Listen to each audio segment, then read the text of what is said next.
বর্ষা প্রবেশ করলেও দক্ষিণবঙ্গে এখনো তেমন বৃষ্টি নেই। জুন মাসে দক্ষিণবঙ্গে বৃষ্টির ঘাটতি। কাল থেকে দক্ষিণবঙ্গ জুড়ে বৃষ্টির সম্ভাবনা। জুনের শেষে ভারী বৃষ্টির সম্ভাবনা দক্ষিণবঙ্গে।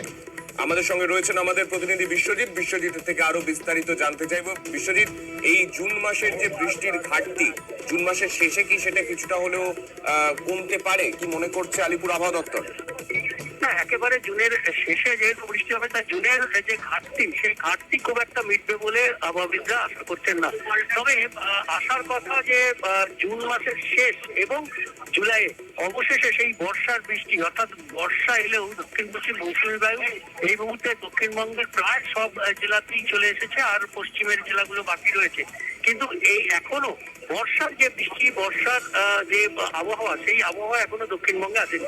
তাই এবার বর্ষার আবহাওয়া অর্থাৎ বর্ষার বৃষ্টি আসতে পারে জুলাইয়ের শুরুতে, এমনটাই সম্ভাবনা। কাজেই সেই বৃষ্টি জুনের একেবারে শেষ দিকে, সেই বৃষ্টি হয়তো ঘাটতি মেটাবে না, কিন্তু বর্ষার বৃষ্টি আসতে পারে সেই সুখবরটাই দিচ্ছে আবহাওয়া দপ্তর। তবে তার আগে বিক্ষিপ্তভাবে বৃষ্টি দু এক জেলায় বজ্রবিদ্যুৎ সহ বৃষ্টি, হালকা থেকে মাঝারি বৃষ্টি, এই বৃষ্টি চলবে। বিশ্বজিৎ, একটা বিষয়, উত্তরের জেলাগুলোতে একটানা ভারী বৃষ্টি, অতি ভারী বৃষ্টিপাত চলছিল। উত্তরের জেলাগুলোর জন্য কি পূর্বাভাস রয়েছে আলিপুর আবহাওয়া দপ্তরের তরফে?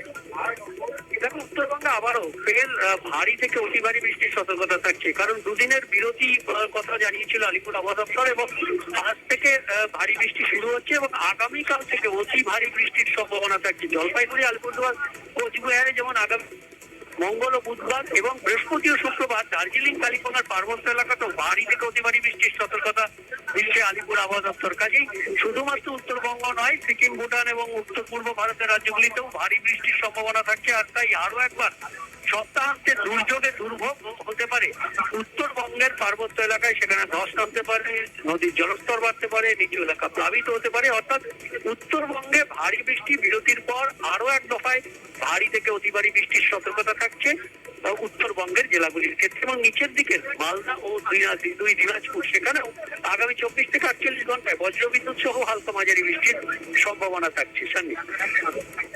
ধন্যবাদ।